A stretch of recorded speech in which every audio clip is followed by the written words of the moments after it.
Assalamu alaikum wa rahmatullahi ta'ala wa barakatuhu. Aman filali kela bela jelen fo ni wakati nina. Mɔgɔ ni isawaleno Eclat TV la aw ka chaîne mandi min be tabiya kɛ muso kan. Musoya kɔrɔ ka ca, musoya ye fɛn caman de.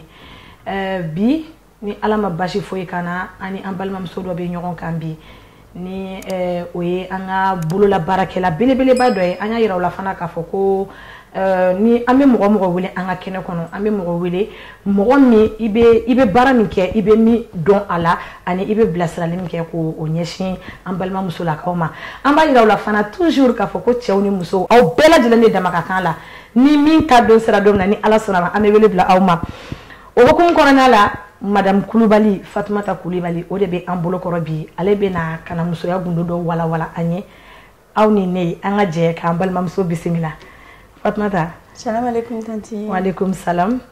I bisimila an ka kɛnɛ kɔnɔ. O diyara n ye. Ne tɔgɔ Madame Kulibali, Fatumata Kulibali. Ok. Madame Kulibali, Fatumata Kulibali. Madame Kulibali, Fatumata Kulibali, an b'a yira u la k'a fɔ ko promotrice belebeleba de don. Douceur de la peau. Douceur de la peau.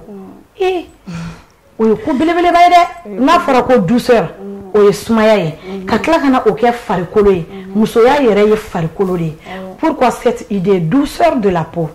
Bon, douceur de la peau, il est bora ne yɛrɛ de la. Avec un tonton dɔ. Parce que ne nana jateminɛ k'a lajɛ an bɛ Mali de la. Mali tile ka farin trop. Donc ne sœur caman bɛ yen nɔ u bɛ complexer n'u ka finya ye. Et puis a bɛ dɔw yɛrɛ kunkolo kɔnɔ ni bouton bɛ mɔgɔ minnu na k'u tɛ se ka bouton ninnu traiter ka sɔrɔ u ma jɛ.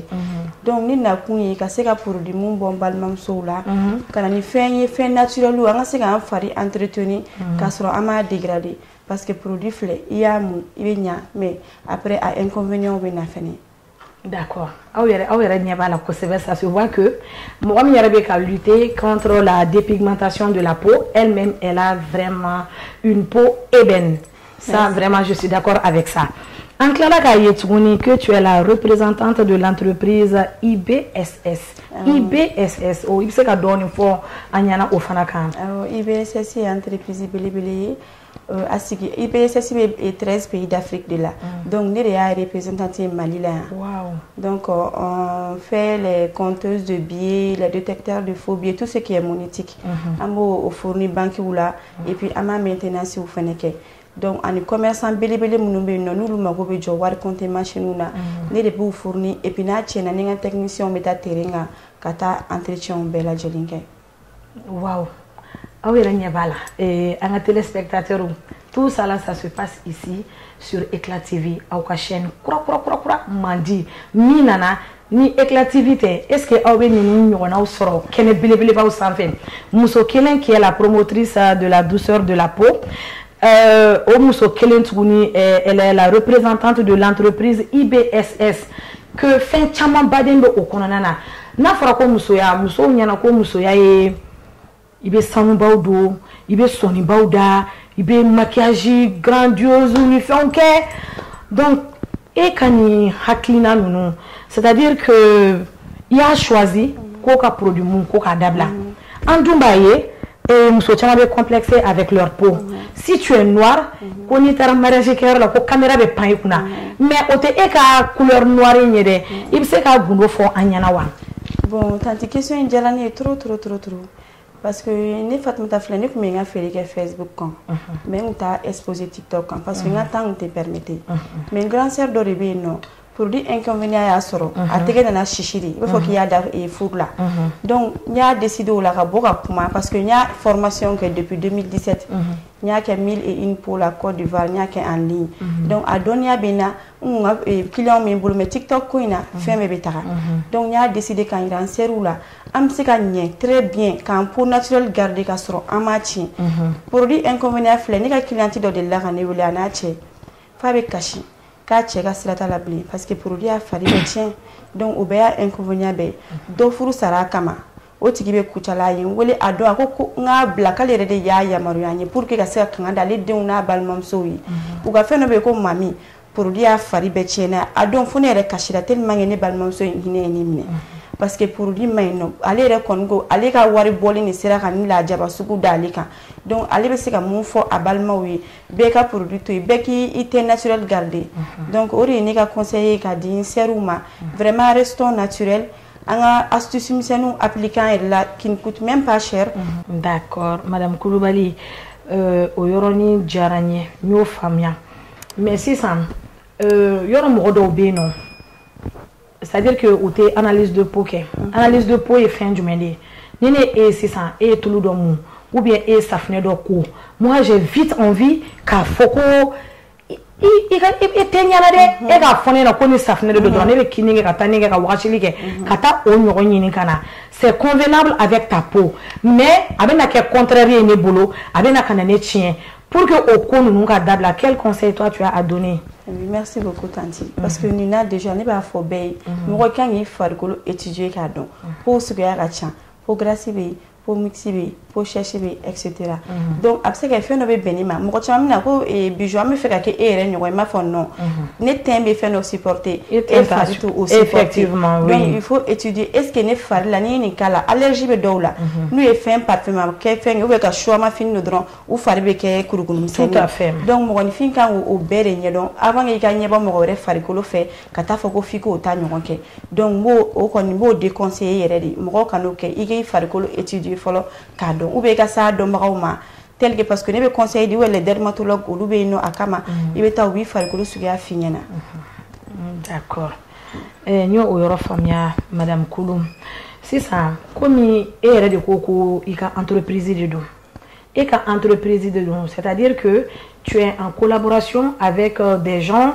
minnu bɛ a dɔn kosɛbɛ ka tɛmɛ e kan n'u b'a fɔ e ɲɛna toi tu peux représenter nous on reste derrière pour que e ka bila ɲɛfɛ e ka k'a ye ou bien e yɛrɛ de bɛ i ka composition kɛ bio naturel ka da la k'a fɔ ko ne ye nin min k'a la ne b'a dɔn ko o tɛ mɔgɔ kɛlɛ e yɛrɛ de b'o kɛ wa ou bien mɔgɔ de b'o kɛ k'o di e ma. Ne yɛrɛ de b'o kɛ Tanti parce que ne ka fɛn ninnu bɛ bɔ Afrique an ka fɛn si tɛ exporter ka bɔ tubabu jamana kan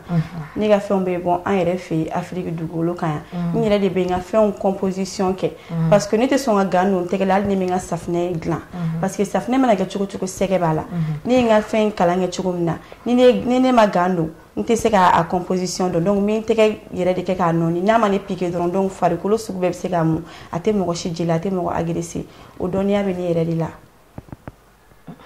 Eclat TV mɔgɔw ne ka téléspectateurs nin ye kow ye bi dɛ parce que aw yɛrɛ ni ne an yɛrɛ b'a kalama k'a fɔ ko réseaux sociaux yɛrɛ bɛɛ kɛra sisan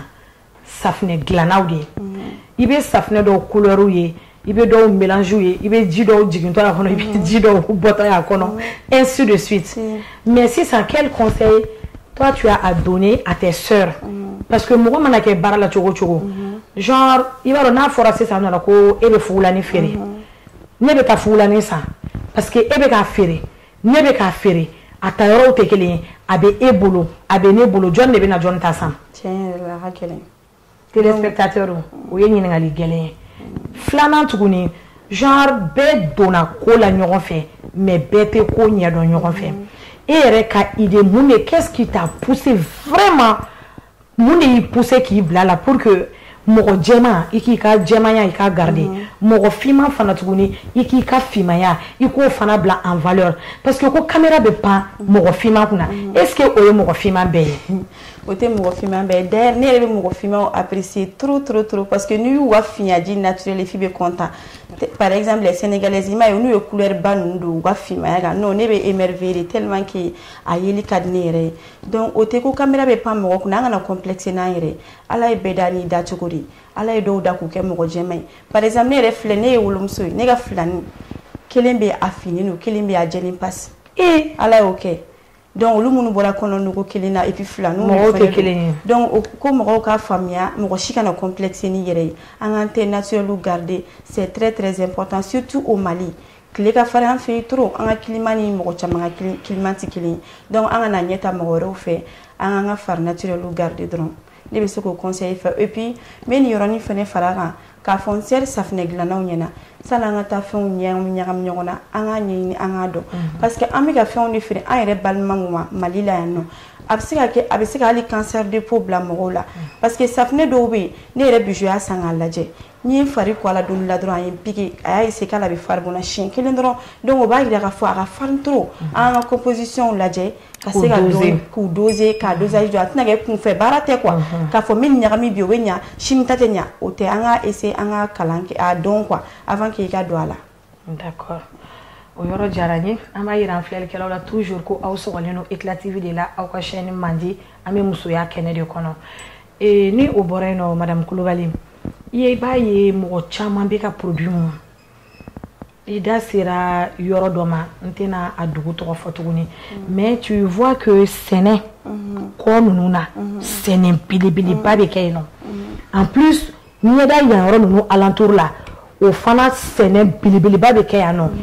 e ka composition de ka fɛn ninnu kɔnɔna na e ka jateminɛ ye jumɛn de ye o la mun de b'o provoquer ani mun de kan ka kɛ pour que o fɛn ninnu bɛ se ka nɔgɔya cogo min na quoi. D'accord. Au fait o fɛn in u b'a wele de ko mami.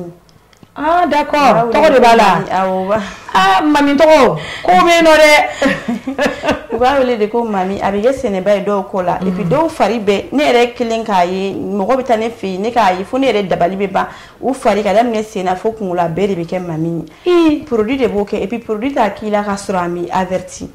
a bɛ commencer ka rougeur de k'i la ka fari b'i la ka yan filaw bilen kɔw bɛ bilen bilen donc ni continue n'a kan dɔrɔn don dɔ la i bɛ wuli ka sɔrɔ i fari bɛɛ finna n'o de kɛra sa i bɛ kɔrɔn boli ka tile bin boli a nɔgɔya man di dɛ donc ne bɛ safunɛ minnu dilan a ka ca ala fɛ n'i y'i ko safunɛ in na fari bɛ wɔrɔ dɔɔni a bɛ na dɔɔni a tɛ kɛ immédiatement parce que fɛn naturel de don a bɛ wɔrɔ dɔɔni n'i sɔnna fɛnɛ ka produit to yen ka to sutulu kan ani vaseline donc a ka ca ala fɛ traitement bɛ abouti mais n'i ma produit kɔni bila a ma nɔgɔn dɛ. Mais sisan i ko ko situlu ani vaseline c'est-à-dire que c'est au coucher que tu dois mettre ou bien à quel moment de la journée pour que fɛn bɛ bɔ o e ka o i da don o yɔrɔ la tan. Bon n'i ye safunɛ in ko déjà ni funtɛni yɛrɛ bɛ tulumu yɛrɛ man di bɛɛ parce que mɔgɔ bɛ wɔsi a préférence ye sufɛla de n'i bɛ n'i da n'i y'i ko k'i jɛ i b'a mun i la k'i da donc a traitement ka teli o yɛrɛ de fɛ kosɛbɛ. N'i y'i ko sufɛ ni safunɛ ye i bɛ situlu dɔrɔn mun ou bien i bɛ vaseline dɔrɔn mun a mana kɛ n'importe quelle vaseline. Awɔ vaseline blanche bɛ feere hali pharmacie la a bɛ feere suguw fɛnɛ na. D'accord o yɔrɔ faamuyara sisan e ka conseil ye 100% peau douce mais peau douce in fana genre mɔgɔ dɔw fana bɛ yen ala ye olu kɛ clair de naturellement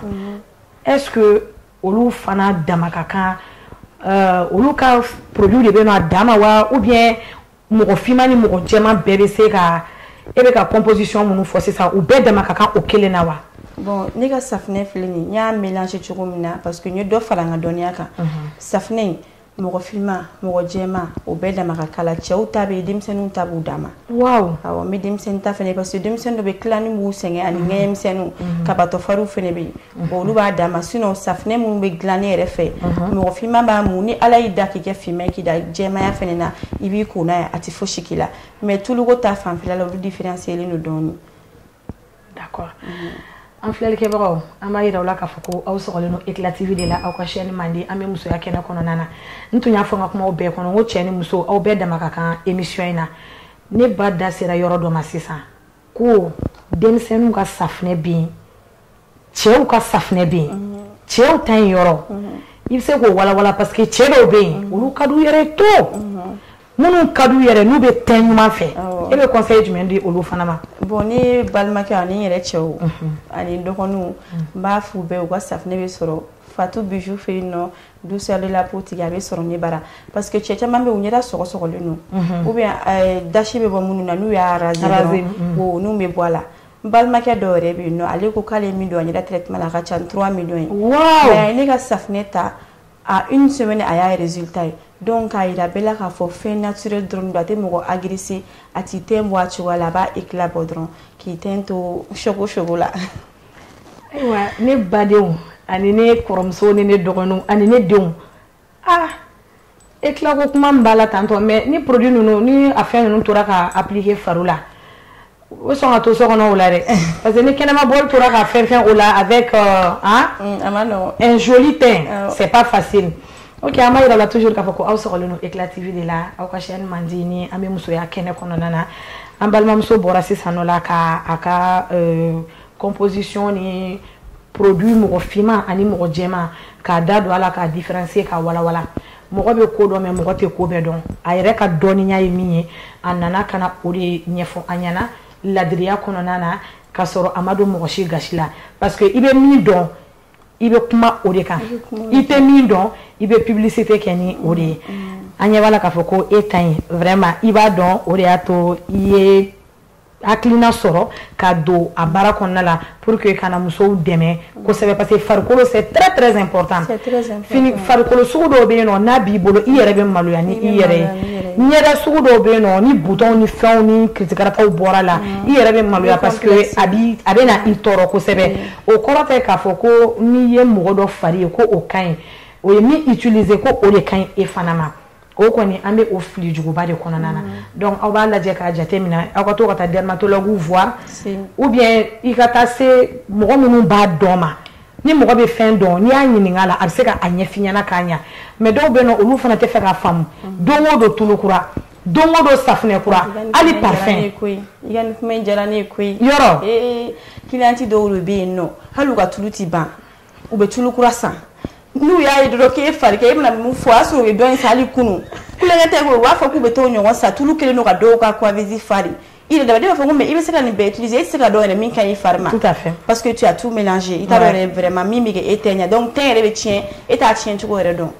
donc o fɔ n balimamusow ɲɛna u ka jateminɛ dɔɔni et puis mɔgɔ caman de b'a fɔ ko farikolo finman entretien ka gɛlɛn c'est vrai dɔw b'a fɔ ko tulu da ka gɛlɛn k'o la u bɛ taa hydroquinone san parce que k'o da ka nɔgɔn ne bɛ se k'o yɔrɔnin fɔ n balimamusow ye kuma ni bon ne bɛ se k'a fɔ u bɛ fili la dɔɔni parce que tulu da nɔgɔn caman caman de bɛ mɔgɔ farikolo finmanw kama ka se k'i fari hydrater dɔrɔn k'a to a cogo la ka button tasiw ban a caman caman bɛ yen donc u ka bɔ o fili kɔnɔna la ka produit mun ka caman bɔ a la et puis mes conseils di bɛɛ n'i ka choix de don diɲɛlatigɛ la n seri minnu bɛ produit mun cogo bɛ tulu la ni hydroquinone ka farin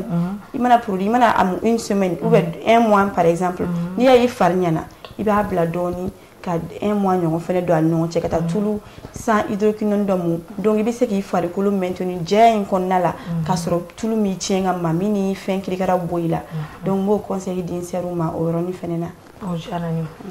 an b'a yira la halisa ko aw sɔgɔlen don Eclat TV de la aw ka chaîne kura man di min nanen don musolakaw kama mais an bɛ to ka hinɛ an balimakɛw la k'olu ta kuma kelen-kelenninw na n bɛ gɛrɛ halisa madame Kulu la madame Kulu yɔrɔnin dɔ bɛ yen nɔ ne panna kunna dɔɔni question na parce que i b'a dɔn mɔgɔ mana kɛ cogoya o cogoya la n'i ye baara daminɛ i baarakɛɲɔgɔnw bɛ yen n'i ye baara daminɛ i bɛ mɔgɔ dɔ sɔrɔ min ye san d'i ma voilà donc n'o y'a sɔrɔla o mɔgɔ dɔw bɛ yen nɔ i ni minnu bɛ jɛ ka baara kɛ ɲɔgɔn fɛ ani i ka équipe fana bɛ cogo di. Tanti ni question in diyara n ye kosɛbɛ donc ne ka nin baara in yɛrɛ daminɛna cogo min na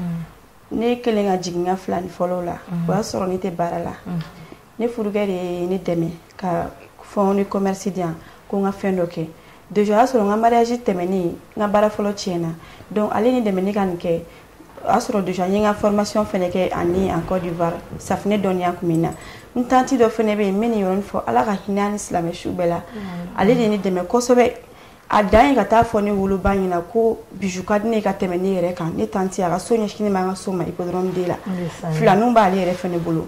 ne kun ma ta diɲɛlatigɛ fɛn fɛn sɛgɛrɛ fɛn b'a bolo a kun bɛ safunɛ ni tulu dilan sikɔrɔni donc a y'a bɛɛ di ne ma ale de ye ne dɛmɛ a ye ne dɛmɛ tulu dilan in kɔnɔna la k'an dɛmɛ safunɛ dilan kosɛbɛ kosɛbɛ n b'a denw fo nin yɔrɔ la k'a cɛ fo k'a balima bɛɛ fo donc n tagalen n cɛ kelen ka wari di yan n tagara a fɛ yen an ye tuluba ni safunɛba de dilan donc o kɔfɛ dɔrɔn tanti bana nana co ale kan ala y'a ka kalifa minɛ la safunɛ feere kun nege bɔra ne Fatumata la pewu tulu in yɛrɛ bɛɛ na cɛ ne bolo donc ne ye tulu ninnu labɔ ne y'a lafili après de ça ne tora ka n ka fɛnw feere Facebook sanfɛ donc kɔsa in na n kɔrɔmuso dɔ tɛgɛ jeninen n y'a décidé yɛrɛ de ka bɔ k'a yira mɔgɔw la k'a fɔ k'u bɛ se ka ɲa k'a sɔrɔ produit tɛ parce que a ye fɛn dɔ de san sur les réseaux sociaux k'a fari bɛɛ tiɲɛ k'a tɛgɛ bɛɛ sisi o de y'a to n y'a décision ta k'an ka produit exposer parce que TikTok filɛ ça n'a pas de logique a bɛ taga mɔgɔ caman bɛ se k'i lakodɔn à travers ça donc ale ye ne dɛmɛ kosɛbɛ fo ka na se bi la ne ka produit bɛ taa diɲɛ fan bɛɛ France Amérique Italie Espagne Canada ne ka cliente bɛ nin fan bɛɛ la alhamdulilayi fɛnɛ mɔgɔ mana produit utiliser bɛɛ ka fɛn b'an kun commentaire b'an kun k'an remercier ka duwawu k'an ye hali bi Ala ka baara in Ala k'a taga ɲɛ donc n tanti in tiɲɛ na n tɛ se k'a fo seli o seli n bɛ duwawu k'a ye. An bɛ tasi bila kɛ an tanti ye nin wagati in na a n'a ka denbaya bɛɛ lajɛlen an b'a fɔ ko Ala ka hinɛ a la Ala ka yafa k'a ma Ala ka jigin yɔrɔ ɲa a ye ɲuman min kɛ ka e dɛmɛ Ala ka a sara aljana firdaus. De passage aussi on salue très fort ton mari parce que ko i ka mari ye appuyé en général cɛw caman tɛ musow ka baara fɛ wari min b'u bolo a ɲɛci wɛrɛ b'u ye min tɛ ka musow dɛmɛ an balimakɛw de passage aussi an b'a fɔ aw ɲɛna k'aw ka sabali aw ka hinɛ na a k'an dɛmɛ n'a y'an dɛmɛ a nafa bɛ anw ni aw yɛrɛ bɛɛ lajɛlen de o tuma na continuer ni ka kuma ye. Nin bɛ n cɛ fo k'an kansinamusow fo k'an furuyɔrɔ fo parce que ne filɛ n sigiyɔrɔma 2 de bɛ ne bolo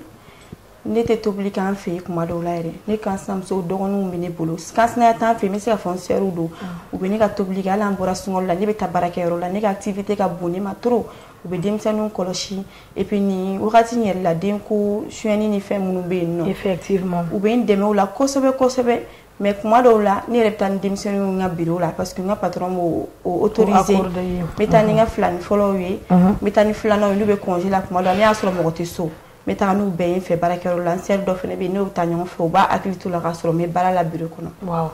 tu es une vraie battante. Et de passage aussi n b'i buramuso fo n'o ye Awa ye Gafure Awa i ka foli belebeleba b'an ka studio kɔnɔna la yan nɔ wulada in na ni o yɔrɔ bɔra la an ka rubrique fitinin dɔ bɛ yen nɔ n bɛ fɛ an ka kuma o kan. D'accord. Je sais pas c'est porti pota kana yɛlɛ ko ye porti pota in dɛ a ye bɛsi kɛ a kɛra monde entier a kɛra fɛn bɛɛ ye a ma nɔgɔn mais ni ko kɔni bɔra bɔrɔ kɔnɔ k'a bila kɛnɛ ma anw b'an da don a la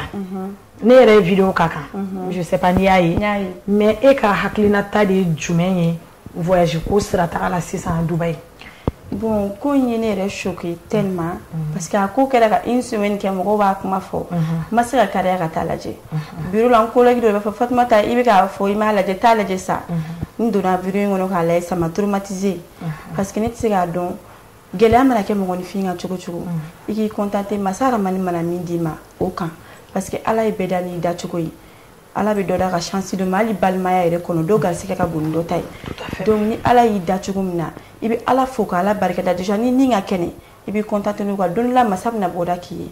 o ye ne ka hakilina ye n bɛ conseil min di n sœurs ma Dubaï voyage in tɛ Amérique voyage in tɛ avenir de don et puis ka diɲɛ ɲini ka lahara ɲini ne bolo o tɛ diɲɛ ɲini tɛ quoi lahara ɲini de don i ka diɲɛ dilan ka lahara dilan o ye ne ka idée ye kana to k'i yɛrɛ dégrader k'a fɔ ko wari kama quoi wari ye fɛnba ye a bɛ fɛn caman dilan mais ne bolo wari tɛ fosi parce que wari ye magoɲana ye ne Fatumata bolo wari yɛrɛ filɛ ne y'a sɔrɔ dɔrɔn n'a bɛ déjà a bɛ k'i mago ɲɛ i bɛ ka balo la ka ban o y'a importance bannen ne fan fɛ sinon importance wɛrɛ tɛ wari la donc an k'a ɲini an ka hakilina ɲumanw ta ka di an denw ma parce que n'an ye nin kɛ e mana ye nin vidéo in na i bɔkolo bɛ maloya i ka du bɛ maloya sɔrɔ e bɛ mun yɛrɛ fɔ par fini i yɛrɛ bɛ yɛrɛ suicider parce que n y'a mɛn ko dɔ yɛrɛ y'a yɛrɛ faga ko la effectivement donc a tɛna na i bɛ yɛrɛ faga i bɛ taa mun fɔ Ala ye foyi e ye nin kojuguba in bɛɛ kɛ donc ne ka laɲini tɛ nin ka se i balimamuso si ma ko gɛlɛya y'a sababu ye an ka activité misɛnninw kɛ musoya yɛrɛ ye baara ye i ka n'i sigi so k'i bolo fila da i sen kan fɛn misɛnninw kɛ gɛrɛ mɔgɔw la minnu bɛ fɛnw dɔn ne terimuso dɔ bɛ Miss Fatima kɛra Miss ORTM 2008 ye a bɛ fɛn caman kalama sani ne ka baara sɔrɔ Fatim ne dɛmɛ ko caman bari la ne tun bɛ taa Fatim bɛ bɔ Dubaï n'a ka fɛnw ye ne bɛ taa Fatim b'a ta Dubaï prix min na Fatim b'a di ne ma n b'a exposer n ka réseaux sociaux kan n bɛ taa ni d'a kan n bɛ ta sɔrɔ n tɛ mɔgɔ tɔɔrɔ donc n bɛ Fatim fo nin yɔrɔ in na kosɛbɛ kosɛbɛ a ye dɛmɛ min kɛ ni Ala de b'a sara. Ayiwa an balimaw aw yɛrɛ tulo bɛ kumaw bɛɛ lajɛlen na an b'aw ladɔnniya toujours k'a fɔ ko aw sɔgɔlen don Eclat TV de la aw ka chaîne kurakura man di min bɛ yan nɔ musow cɛw aw bɛɛ lajɛlen kama buna adamaden n'i kɛra fɛn o fɛn ye diɲɛ kɔnɔ i b'i yɛrɛ ye i ye min kɛ ka ɲa i b'i yɛrɛ ye i ye min kɛ ka tiɲɛ i b'i yɛrɛ ye mɔgɔ si tɛ i ka image représenter diɲɛ sosigi na i yɛrɛ de b'i ka image représenter parce que Ala ye bɛɛ nati duniyatigɛ in kɔnɔna na i kana kana fɛn dɔ de kɛ ka taa ni i ma o fɛn kɛli dɔn parce que Ala ye masa min ye i bɛ bɔ Ala fɛ yen il be bo ala depuis il m'a se yano il be ala ka so ala ba yamaruya ki i bila kana jiɲɛ kɔnɔ a b'i bila kana domina fo ka tila ka sa ka tila ka taa ka taa siècle kɛ dugukolo jukɔrɔ fo jugement dernier don tout ce que tu as fait sur la terre là ala y'a bɛɛ ye ala tɛ sunɔgɔ a tɛ jungɔ a ɲɛ bɛ bɛɛ lajɛlen na ni mɔgɔ ye comportement fɛn fɛn min kɛ i b'a kɛ i yɛrɛ de ye an bɛ ala deli ala ka hakilina ɲuman d'an ma k'an di an balimamusow ma k'a di an dɔgɔmusow ma sinon an bɛ tile min na komi bi franchement parlant ne ma jamana fɔ n tɛ jamana dɔn c'est pas que n bɛ Mali kɔnɔ que je vais flatter les filles maliennes je suis vraiment fière de vous même si je ne suis pas fière de toutes les filles je suis fière de la majorité. Pourquoi? Parce que en assis en musulmanou,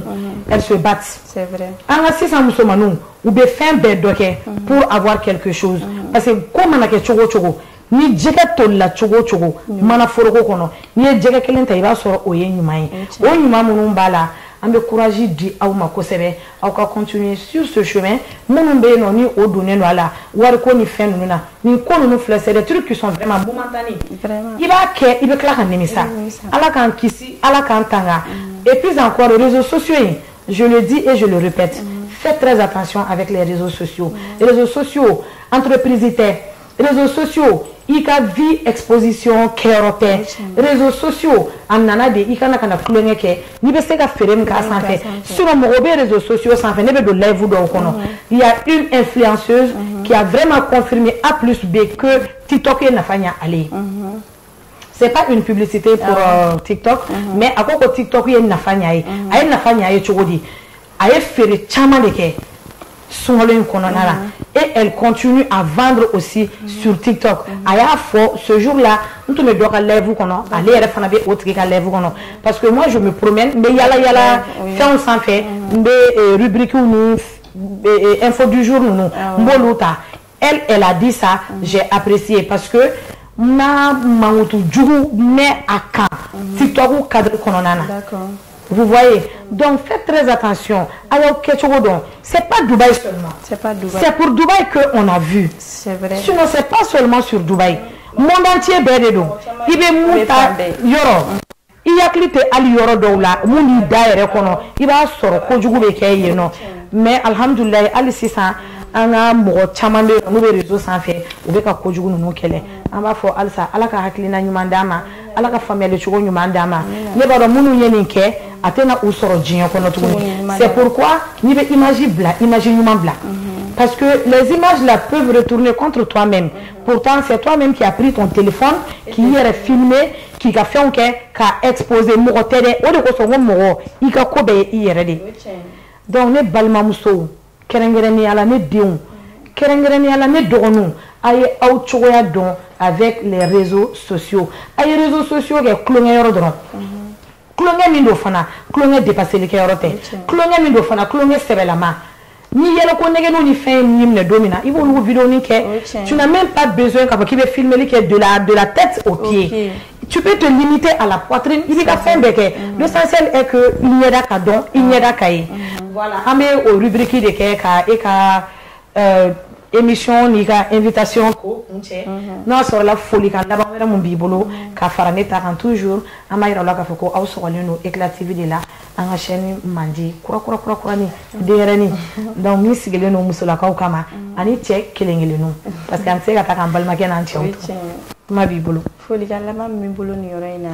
min parents fo k'an furuyɔrɔ fo k'an cɛ fo kosɛbɛ kosɛbɛ ani bura minnu bɛ n dɛmɛ nin ka nin safunɛ dilan in na parce que anw ka safunɛ yɛrɛ a plupart bɛ dilan su fɛ ne bɛ bɔ baarakɛyɔrɔ la parce que temps tɛ n bolo journée kɔnɔ ne cɛw bɛ wuli ne burankɛw bɛ wuli n kan sinamuso bɛ wuli an bɛɛ de bɛ safunɛ in dilan ɲɔgɔn fɛ k'a don pot kɔnɔ ka étiquettes k'a la vraiment an bɛ bɛɛ fo hali n ka aide ménagère an bɛɛ de don n bɛ bɛɛ fo nin yɔrɔ in na ka Miss Fatimi fo nin yɔrɔ in na kosɛbɛ kosɛbɛ kosɛbɛ tanti n b'i yɛrɛ fo kosɛbɛ. Merci. Donc c'était tout pour aujourd'hui. On va la donner toujours qu'à Foko émission à dame Nelly de Filene 600 ani belebeleba de benyona ni ite musoye nga musoya minen dafaleno ina manda plateau sans faire ni ga musoya minen be dafaleno ka be dafa arme de guerre be complet bi bolo ambe olu de choisir mogo munu ye ko ku mogo munu ye ko baw ke mogo munu be ka continuer ka ko ke 100% an bɛ taga o de sira kan an bɛ taa o de taabolo sanfɛ ni Ala ni kira sɔnna ma